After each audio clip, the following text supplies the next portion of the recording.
ಸ್ವಾಭಿಮಾನಿ ನಾಯಕರಿಗೆ ನಮಸ್ಕಾರ. ನಾನು ದಾವಣಗೆರೆಯಿಂದ ಗುಮ್ಮನೂರು ಮಲ್ಲಿಕಾರ್ಜುನಪ್ಪ ಮಾತನಾಡೋದು. ಈಗ ಕರ್ನಾಟಕ ಸರ್ಕಾರ ಆಗಲಿ ಭಾರತ ಸರ್ಕಾರ ಆಗಲಿ ಯಾವುದೂ ಸಹ ನಮ್ಮ ಸಮುದಾಯಕ್ಕೆ ಅನುಕೂಲ ಆಗೋ ರೀತಿ ನಡ್ಕೊಂಡಿದ್ದ ಕಾನೂನುಬದ್ಧ ನಾವು ನೋಡಲಿಲ್ಲ. ಆದರೆ ನಮ್ಮ ಪರಿಶಿಷ್ಟ ಪಂಗಡದ ಹಣವನ್ನು ಸಹ ದುರುಪಯೋಗವನ್ನು ಕರ್ನಾಟಕ ರಾಜ್ಯದಲ್ಲಿ ನಮ್ಮವರೇ ಮಂತ್ರಿಗಳು ಮತ್ತು ಮುಖ್ಯಮಂತ್ರಿ ಎಲ್ಲ ದುರ್ಬಳಕೆ ಮಾಡಿಕೊಂಡ್ರು. ಈ ವಿಷಯ ನಿಮಗೆಲ್ಲ ಗೊತ್ತಿರೋದೆಯಾ.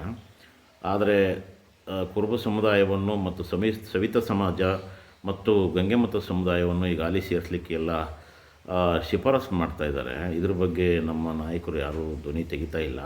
ಮಂತ್ರಿಗಳಾಗಲಿ MLAಗಳಾಗಲಿ MP ಗಳಾಗಲಿ ಮಾಜಿ MLAಗಳಾಗಲಿ ಯಾರೂ ಸಹ ಇದ್ರ ಬಗ್ಗೆ ಧ್ವನಿ ತರ್ತಾ ಇಲ್ಲ. ಹೊರಗಡೆ ಹೋರಾಟಕ್ಕೂ ಬರ್ತಾಯಿಲ್ಲ. SC/ST ಕುಂದುಕೊರತೆಗಳ ಸಭೆಯಲ್ಲಿ ಸಹ ವಿಷಯ ಪ್ರಸ್ತಾವನೆ ಇರಲ್ಲ. DC ಆಫೀಸ್ನಲ್ಲಿ ಸಹ ಮೀಟಿಂಗ್ನಲ್ಲಿ SC/ST ಮೀಟಿಂಗ್ನಲ್ಲಿ ಧ್ವನಿ ಇಲ್ಲ.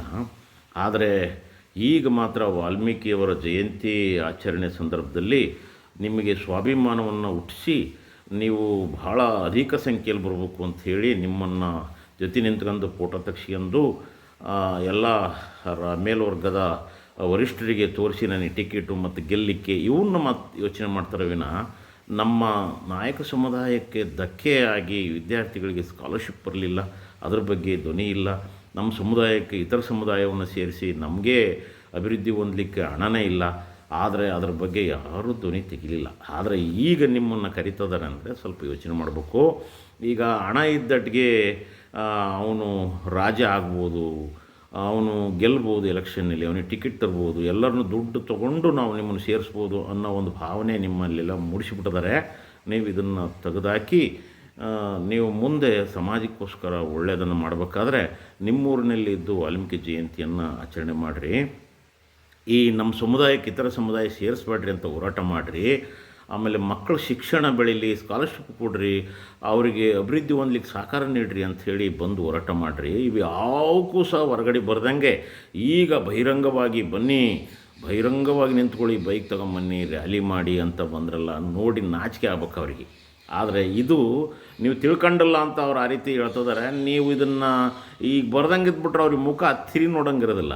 ಇಲ್ಲಿ ನಮ್ಮ ಸಮಾಜದಲ್ಲಿ ನಾವು ಬಾಡಿ ಬೆಳೆಸ್ಕೊಂಡ್ರೆ ಇನ್ನೊಬ್ರಿಗೆ ಬಾಡಿಗೆ ಹೋಕ್ಕವಿ, ತಲೆ ಬೆಳೆಸ್ಕೊಂಡ್ರೆ ನಾವೇ ಇನ್ನೊಬ್ರನ್ನ ಬಾಡಿಗೆ ತಗೋಣ ಒಂದು ವಾತಾವರಣ ನಿರ್ಮಾಣ ಆಕ್ಕವೆ. ಅಂದರೆ ಸಮಾಜದಲ್ಲಿ ಸಕಾರಾತ್ಮಕ ಚಿಂತನೆ ಮೂಡ್ತತಿ.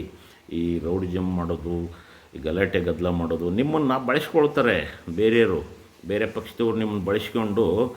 ಉದಾಹರಣೆಗೆ ಈ ಹಿಂದೆ ಗಲಾಟೆ ದಾವಣಗೆರೆಯಲ್ಲಿ ಆದರೆ ಬರೀ SC/STಗಳು ಮತ್ತು ಮುಸ್ಲಿಮ್ರುಗಳ ಮೇಲೆ ಎಲ್ಲ ರೌಡಿ ಲಿಸ್ಟು ಕೇಸ್ಗಳನ್ನೆಲ್ಲ ಹಾಕಿದರು. ಮೇಲ್ವರ್ಗದವ್ರು ಒಬ್ಬರು ಬರಲಿಲ್ಲ. ಈಗ ಮೇಲ್ವರ್ಗದವ್ರು 10% ಮೀಸಲಾತಿ ತೊಗೊಂಡ್ರು.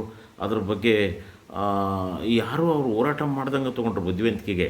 ಇಲ್ಲಿ ನಮ್ಮಲ್ಲಿ ಏನಾಗೈತಿ, ಇವನ್ನೆಲ್ಲ ಮರ್ತೇ ಬಿಡ್ತಾರೆ. ಅವನೇನಪ್ಪ ದೊಡ್ಡ ಲೀಡ್ರ್ ಅಂದರೆ ಮೈ ಭಾರಿ ಬೆಳೆಸ್ಕೊಂಬಿಟ್ಟು ಒಂದು ಸ್ವಲ್ಪ ದುಡ್ಡಿತ್ತು ಅಂದಟ್ಟಿಗೆ ಅವನು ಲೀಡ್ರ್ ಹಾಕೋಕ್ಕನೆ. ಇದು ತಪ್ಪೈತಿ ಕಲ್ಪನೆ.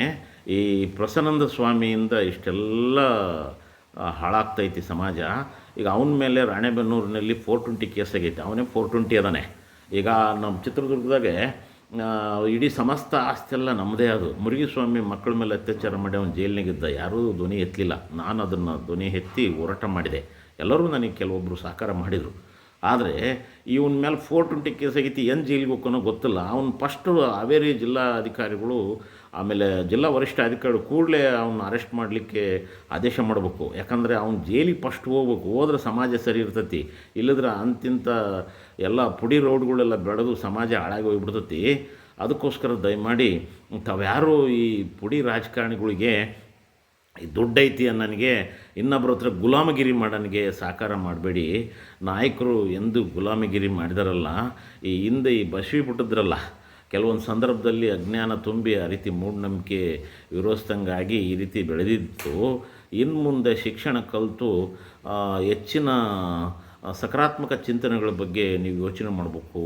ಹಿಂಗೆಲ್ಲ ನಾಳೆ ಇದಕ್ಕೆ ರ್ಯಾಲಿಯಲ್ಲಿ ಅವ್ರಿಗೆ ಇನ್ನೊಬ್ಬರಿಗೆ ಬಲ ತೋರಿಸ್ಬಾರ್ದು. ನೀವು ಬಲ ಆಗಬೇಕು ಅಂದರೆ ಶಿಕ್ಷಣ ಬೆಳಿಬೇಕು. ಇದ್ರ ಬಗ್ಗೆ ನಾವು ಹೋರಾಟ ಮಾಡೋಕ್ಕೆ ಕರೀಲಿಲ್ಲ ನಿಮ್ಮನ್ನು, ಈಗ ಕರೀತಾರೆ ಅಂದ್ರೆ ಯೋಚನೆ ಮಾಡಬಾರ್ದ ನೀವು? ದಯಮಾಡಿ ನಾಯಕ ಬಂಧುಗಳೇ, ವಾಲ್ಮೀಕಿ ಜಯಂತಿಯನ್ನು ನಿಮ್ಮ ಊರಿನಲ್ಲೇ ಮಾಡಿ. ಆದರೆ ಬಲ ತೋರಿಸ್ತೇನೆ ಅನ್ನೋದಲ್ಲಿ ಎಲ್ಲರಿಗೂ ವಾಲ್ಮೀಕಿಯವರು ಬೇಕಾದರೆ, ನಮ್ಮೊಬ್ಬರಿಗೆ ಅಲ್ಲ, ಎಲ್ಲ ಜನಾಂಗಕ್ಕೂ ವಾಲ್ಮೀಕಿಯವರ ಸಂದೇಶಗಳು ಅವಶ್ಯಕತೆ ಇದ್ದಾವೆ. ಆದರೆ ನಮ್ಮವರು ಬೆಳೆದ್ರು ಅನ್ನೋದನ್ನು ನೀನು ಎಷ್ಟು ಶಿಕ್ಷಣ ಕಲ್ತಿದ್ದೀವಿ ಮತ್ತು ಈಗ ಯಾವ ದುಡ್ಡು ಕೊಟ್ಟು ಡಾಕ್ಟ್ರೇಟ್ ಪದವಿ ತಗೋನಾರು ಸೂರು ಅದಾರೆ, ಆಮೇಲೆ ಶಿಕ್ಷಣ ದುಡ್ಡು ಕೊಟ್ಟು ಕೊಂಡ್ಕನಾರು ಅದಾರೆ, ಅವರೆಲ್ಲ ಮೌಲ್ಯಯುತವಾದ ಚಿಂತಕರಲ್ಲ. ಸಮಾಜದಲ್ಲಿ ಏನೇ ಒಂದು ಅನ್ಯಾಯ ನಡೆದರೂ ಬುದ್ಧಿವಂತಿಕೆಯಿಂದ ಕಾನೂನುಬದ್ಧವಾಗಿ ಹೋರಾಟ ಮಾಡೋರು ನಿಜವಾದ ನಾಯಕರು ಅನ್ನೋದನ್ನು ನಾವು ಯೋಚನೆ ಮಾಡಬೇಕಾಗತ್ತೆ. ದಯಮಾಡಿ ಈ ವಿಚಾರಕ್ಕೆ ಎಲ್ಲರೂ ಸ್ಪಂದಿಸಬೇಕು ಅಂಥೇಳಿ ನಾನು ನಿಮ್ಮಲ್ಲಿ ಕೇಳ್ಕೊಳ್ತೇನೆ.